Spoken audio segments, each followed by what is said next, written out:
नमस्कार। आज का प्लान 30 बाई 45 फीट के घर के लिए निर्माण किया गया है। काफ़ी सब्सक्राइबर के कमेंट आ रहे थे, उसी आधार पर एक बहुत ही प्यारा सा पूर्ण वास्तु का ध्यान में रखते हुए एक घर का नक्शा आपको दिया जा रहा है। अगर आप चाहते हैं अपना घर पूर्ण वास्तु अनुरूप बनवाना तो पूरे प्लान को ध्यानपूर्वक समझिएगा। काफ़ी अच्छी चीज़ें आपको इसमें समझने को मिलेगी और घर बनाते समय आपके काफ़ी काम भी आएगी। सबसे पहले देखिए, जब भी आप किसी भूमि पर अपने घर, दुकान या फैक्ट्री का निर्माण करते हैं तो ध्यान रखें कि आपकी ज़मीन कौन सी दिशा की है। दिशा का पता अंदाज से कभी भी मत लगाइए कि आपकी पश्चिममुखी, उत्तर या पूरब मुखी है। दिशा के लिए प्रॉपर कंपास के द्वारा अपने घर की, दुकान या फैक्ट्री की दिशा का पता लगाएं। दूसरा पॉइंट होता है कि आपको कितना एरिया कवर करना है, आपका बजट क्या है। बजट के अनुरूप अपने घर के नक्शे का निर्माण करवाइए, क्योंकि बजट बनेगा तो आगे भी निर्माण हो जाएगा। लेकिन आप बहुत कम बजट के साथ वर्क करवाना चाहते हैं और नक्शा आपने बड़े बजट का ले लिया तो आपका घर पूर्ण नहीं हो पाएगा। तीसरी बात, आपको पूर्ण वास्तु का ध्यान में रखते हुए अपने घर का निर्माण करवाना है और सूझबूझ देखरेख के साथ करवाना है, ताकि कम पैसे में एक अच्छा वास्तु अनुरूप घर का निर्माण हो सके। सबसे पहले देखिए, आज का जो प्लाट एरिया कवर किया गया है वो आगे से इस पॉइंट तक 30 फीट कवर किया गया। कितना? 30 फीट। यहां से लेकर बैक साइड में सेम इस पॉइंट से लेकर यहां तक 30 फीट एरिया कवर किया गया है। लंबाई की हम बात करते हैं तो इधर आपके उत्तर दिशा आ रही है। उत्तर दिशा की लंबाई हमने यहां से लेकर यहां तक 45 फीट कवर की है। इधर आपके दक्षिण दिशा है, इस पॉइंट से लेकर यहां तक हमने 45 फीट कवर किया है, 45। तो देखिए लंबाई और चौड़ाई एकदम सेम है, यानी लंबाई 45 है, इधर भी 45 है, आगे से 30 चौड़ाई है, पीछे से 30 चौड़ाई है। तो ये अपने आप में एक वास्तु अनुरूप आपका प्लाट हो गया। जिन प्लाट में लंबाई चौड़ाई में फर्क होता है या प्लाट टेढ़े मेढ़े होता है, ये बहुत बड़ा वास्तु दोष होता है। काफी लोग उसी अनुरूप अपने घर का निर्माण कर लेते हैं। कहीं से घर उनका टेढ़ा है, कहीं से आगे बढ़ा हुआ है, कहीं से पीछे। ये बहुत बड़ा वास्तु दोष माना जाता है, कभी भी ऐसा ना करें।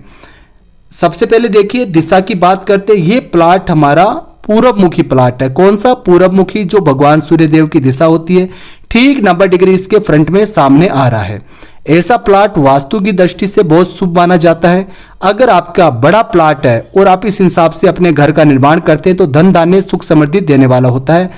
और इसमें बताई गई सारी बातें एक वास्तुशास्त्री ही आपको समझा सकता है। तो वास्तु के अनुरूप ही अपने घर का निर्माण कराना है। तो सबसे पहले आती है कि कौन से पद पर अपना मुख्य द्वार दे। तो देखिए, पूर्व मुखी घर के अंदर सबसे शुभ पद होता है तीसरा और चौथा पद। तो यहां पर आपका मेन डोर लगेगा। कौन सा डोर लगेगा? मेन डोर, जो आयरन का, लोहे का दरवाजा लगेगा, वो आपको यहां पर लगाना है। अब आगे की तरफ आप देख रहे हैं, पूरा आपको व्हाइट कलर नजर आ रहा है। ये 4 फीट का ओपन स्पेस रखा गया, खाली जगह है। ठीक है। जब भी आप घर बनाएं तो ध्यान रखें कि आगे पूरब दिशा में आपको खाली जगह छोड़नी ही है। क्यों? पूरब दिशा में ईशान कॉर्नर में खाली जगह छोड़ी हुई अच्छी मानी जाती है, शुभ मानी जाती है। तो खाली जगह छोड़े। उसके बाद में देखिए, काफी लोगों की समस्या रहती है कि सर हम रेंट पर्पज से घर बना के एक्स्ट्रा इनकम अर्न करना चाहते हैं, हम 2 भाई है, 3 भाई है और हमारे पास जमीन इतनी है, लेकिन हम उसी में 3 पार्टीशन में घर बनाना चाहते हैं। तो उसके अनुरूप हमें बाहर सीढ़ियां चाहिए। तो पूरब मुखी घर में और उत्तर मुखी घर में बाहर सीढ़ियां बनानी सबसे बड़ी महाभारत होती है।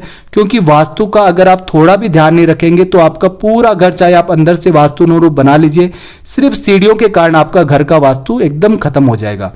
तो पूरब मुखी घर के अंदर आप अग्नि कॉर्नर में सीढ़ियां दे सकते हैं, लेकिन ध्यान रखें कि हमेशा ये जो आपकी पूरब की दीवार है, इससे थोड़ा हटकर आपको सीढ़ियां देनी है। हल्की सीढ़ी बनानी है। सेकंड चीज, सीढ़ी के ऊपर आपको मोमटी नहीं बनानी है। मोमटी का मतलब जो टावर बनाते हैं वो नहीं बनाना। अगर बनाएं तो ध्यान रखें कि आप नृतज्ञ कॉर्नर से इसको हमेशा नीचा रखें, वरना वो अपने आप में वास्तु दोष होगा और आपका घर पूर्ण वास्तु अनुरूप कभी भी नहीं बन पाएगा और उसका बेनिफिट आपको नहीं मिलेगा। ठीक है। तो यहां पर आपकी क्लॉकवाइज सीढ़ियां रहेगी, आराम से आप ऊपर जा सकते हैं। बाहर छज्जा निकाल के आप ऊपर जितने भी आपको फर्स्ट, सेकंड, 4 फ्लोर बनाने हैं, आप आराम से वो फ्लोर बना सकते हैं। अब आती है अंदर के दरवाजे की। हमेशा ध्यान रखें, हो सके जितना मेन डोर के ठीक सामने अंदर का दरवाजा दे, मगर वास्तु के सही पद पर आपको देना है। जैसे आपने तीसरे चौथे पद पर यह दरवाजा रखा है तो इसको तीसरे पद पर आप रख सकते हैं। यह आपके अंदर का मेन डोर हो गया। अंदर प्रवेश करें तो ड्राइंग रूम, यानी कि गेस्ट के बैठने की सुविधा के लिए आप यहां पर एक ड्राइंग रूम बना सकते हैं। तो यहाँ पर आप देख रहे हैं 12 फीट ऐसे 14.5 फीट ऐसे स्पेस दिया गया है। एक विंडो आप नॉर्थ की तरफ रख सकते हैं क्योंकि इस प्लाट में नॉर्थ में और पश्चिम में खाली जगह है, और आपके साउथ के अंदर पूरा क्लोज है। अदर प्रॉपर्टी ये बहुत शुभ हो गया, साउथ क्लोज रखा हुआ बहुत शुभ माना गया है। तो साउथ इस प्लॉट में ऑलरेडी क्लोज है, अदर प्रॉपर्टी है, दूसरे लोगों का मकान है, तो ये अपने आप में बहुत शुभ आपके लिए संकेत है कि आपका घर सुख समृद्धि देने वाला होगा। तो यहाँ पर आप ड्राइंग रूम, गेस्ट के बैठने का कमरा हो गया, जिसको ग्रामीण क्षेत्र में बैठक भी बोलते हैं, तो वो बैठक हो गई। अब अंदर जाने के लिए यहाँ पर आप एक आर्च बनवाइए। आर्च दरवाजे से जैसे ही आप अंदर प्रवेश करेंगे, आप देख पा रहे हैं ये आपको एक बड़ा सारा हॉल प्राप्त हो रहा है, जिसको आप घर का आंगन भी कहते हैं, हॉल भी कहते हैं, लॉबी एरिया भी कहते हैं। अलग अलग स्थान पर अलग अलग नाम से जाना जाता है, लेकिन वास्तु की दृष्टि में ये आपका ब्रह्म स्थान होता है। ब्रह्म स्थान कौन से तत्व से बना होता है? आकाश तत्व है। आकाश जिस तरह से विशाल खुला हुआ होता है, उसी तरह से आपका ब्रह्म स्थान यानी कि घर का हॉल विशाल और खुला हुआ होता है, तो घर के अंदर धन सुख समृद्धि आती है। बच्चों का जो जीवन होता है वो भी काफी अच्छा देखा गया है। तो ऐसे घरों का निर्माण करें ताकि आपके आने वाली पीढ़ी भी सुख समृद्धि से जीवन व्यतीत कर सके। एक वास्तु की गलती होने पर पूरे घर का वास्तु बिगड़ जाता है। माइनर पॉइंट को साथ लेके चलिए, आपके जीवन भर के पैसे इसके ऊपर लग रहे हैं। कोई कैसे मुसीबत में लोन लेके बना रहा है, कोई इधर उधर से पैसे लेके बना रहा है, तो वास्तु का प्रॉपर ध्यान रखकर कोई भी अच्छे वास्तुशास्त्री आपके आसपास है उनसे नक्शा बनवाइए।